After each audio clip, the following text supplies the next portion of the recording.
प्रिय छात्र छात्राओं, आज आपको हम अपने मूल चैप्टर से जहाँ से छोड़ा था वहीं से आगे बढ़ाते हैं। तो देखिए, उपमा अलंकार के भेद जितने होते हैं उन पर आज प्रकाश डाला जा रहा है। इसके पहले हम आपको एक संदेश देते हैं। सभी छात्र छात्राएं हमारे शुभ आशीष से कुशल से रहें, मंगल से रहें। जान है तो जहान है, बंद हिंदुस्तान है। जान है तो जहान है, बंद हिंदुस्तान है। ये कोरोना के वजह से सारा आलम सुनसान है। घर में जो रह रहा है, घर में जो पढ़ रहा है, वो सुरक्षित है, वो महान है। अगर बाहर निकले तो फिर आ गई स्मशान है। इस तरीके से आप लोग ध्यान रखिएगा और आगे की बात यहां से सुनते हैं। उपमा में ये 5 भेद होते हैं और इन 5 भेदों में अलग अलग मैं आपको उदाहरण के सहित प्रस्तुत करता हूं। तो देखिएगा, उपमेय लुप्त उपमा। एक तो सबसे पहली बात, एक पूर्ण उपमा होती है जिसको हम मालोपमा कहते हैं। पीपर पात सरिस मन डोला है। इसमें पीपल का पत्ता, मन, डोलना और सरिस, ये चारों ही अंग इसमें प्रस्तुत हैं। उपमेय भी, उपमान भी, साधारण धर्म भी और वाचक शब्द भी। इसलिए ये पूर्ण रूप से पूर्ण उपमा है, मालोपमा है। अब देखते हैं कि कुछ उपमाएं ऐसी होती हैं जिनमें साधारण सी चीजें लुप्त कर दी जाती हैं। जैसे इसमें उपमेय, ये उपमेय, उपमेय लुप्त उपमा है।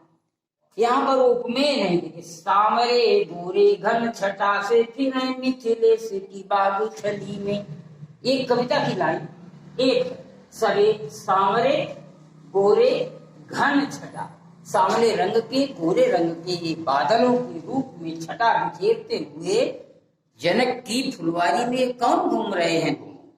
तो यहाँ पर क्या है कि उपमेय नहीं है। सामरे गोरे घन यहाँ पर आया, ये तो आपका उपमान हो गया। लेकिन कौन फिर रहा है मिथिलेश की स्थली में, ये बात स्पष्ट नहीं हुई है।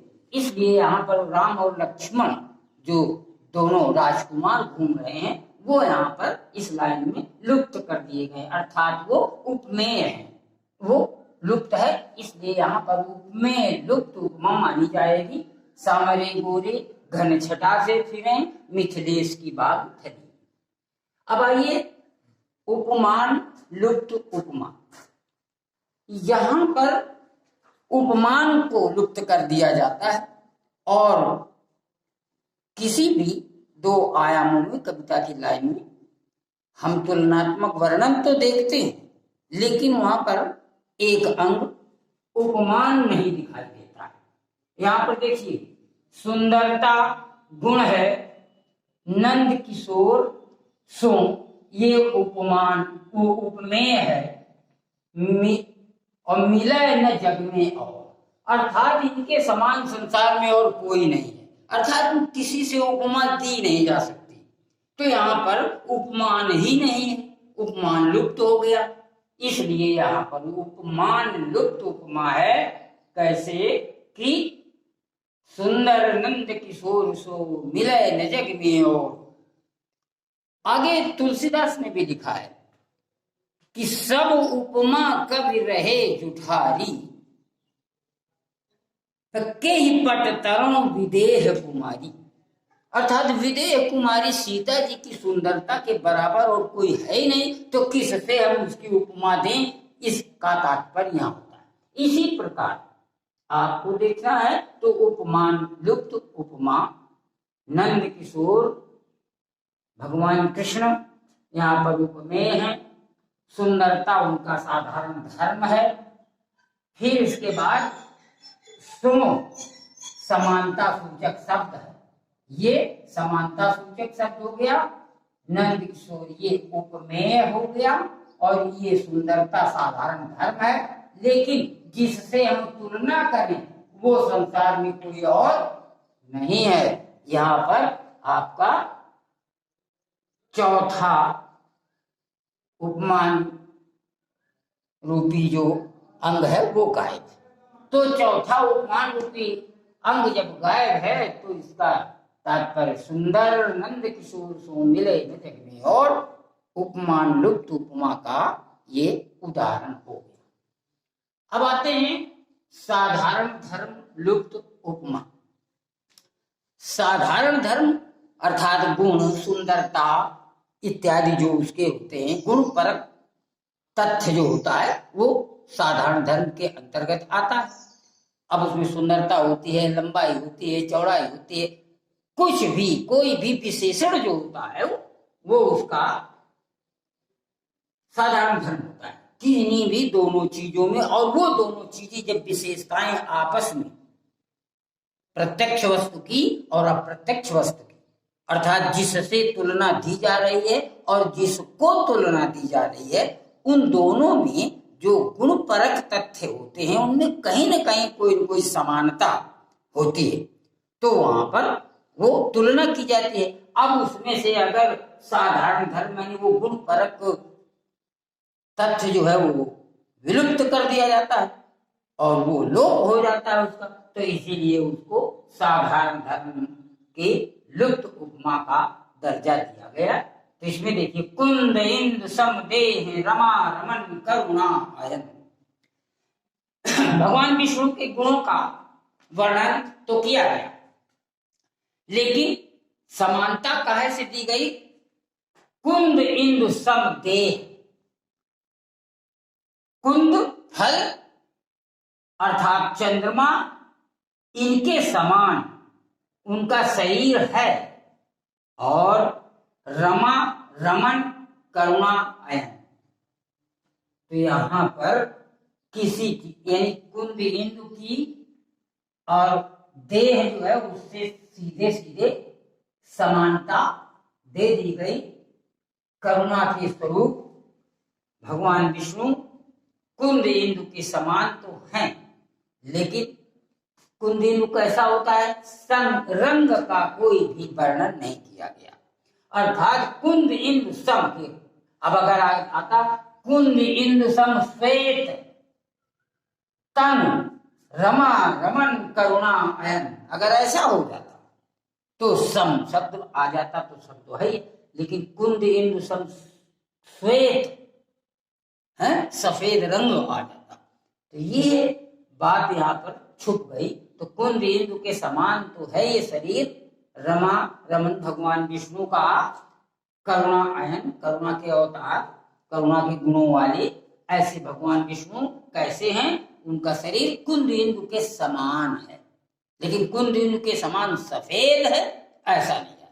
कुंद इंद्र के समान तेजस्वी है, कुंद इंद्र के समान प्रभावशाली प्रभायुक्त है, आभायुक्त है, ऐसा कुछ नहीं कहा गया, केवल कुंद इंद्र सम। तो अर्थात उपमान तो है, उपमेय भी है भगवान विष्णु का शरीर और उनके गुण की सफेदी का वर्णन नहीं किया गया। इसलिए साधारण धर्म लुप्त उपमा में यह उदाहरण आप देख रहे हैं कि यहाँ पर साधारण धर्म लुप्त करके उपमा दी गई। अब देखिए समता सूचक शब्द, जैसे इसमें सम में आया, इसमें आया सो, इसमें आया सम, और इसमें से, ये से शब्द है, ये से, तो ये तीनों उसमें है समता सूचक। अब इसमें है समता सूचक नहीं है, नील सरोरु श्याम तरुण अरुण वारिज नयन। देखिए नीले कमल के समान श्यामलता का रंग गुण परक हो गया, तरुण अरुण और प्रखर सूरज के समान तथा कमल के समान नयन। समानता सूचक कहीं नहीं है, लेकिन यहाँ समानता नीले रंग के कमल की संभावना, साधारण धर्म से श्यामलता, रंग तरुण अरुण, प्रखर प्रचंड तीव्र युवावस्था वाला सूरज, और वारिज अर्थात कमल। तो सब के सब उपमान है, उपमान है। और शरीर का तरुण अरुण से लिया गया है, इसलिए यहाँ पर समता सूचक कोई शब्द नहीं आया इस लाइन में। तो समता सूचक शब्द का विलोप हो गया है, लुप्त हो गई है उसकी। और आगे का पूरा तो इस तरीके से समता सूचक शब्द को लुप्त करने के बाद जो उपमा का प्राविधान किया गया है वो आप देख रहे हैं, इसलिए समता सूचक शब्द की लुप्त उपमा का नाम। तो इस प्रकार ये चार मालोपमा का तात्पर्य है पूर्ण उपमा, जिसमें सभी अंग पूरे होते हैं, सभी अंग पूरे हो, उसे हम मालोपमा या पूर्ण उपमा। मालोपमा का अर्थ है जो मालदार हो, जो उपमा माला माल हो, भरी हो, पूरी तरीके से संपूर्ण हो, इसलिए उसका नाम ही मालोपमा कर दिया गया। तो पूर्ण उपमा का मतलब मालोपमा। आपको ये आज आपको मैंने ये बताए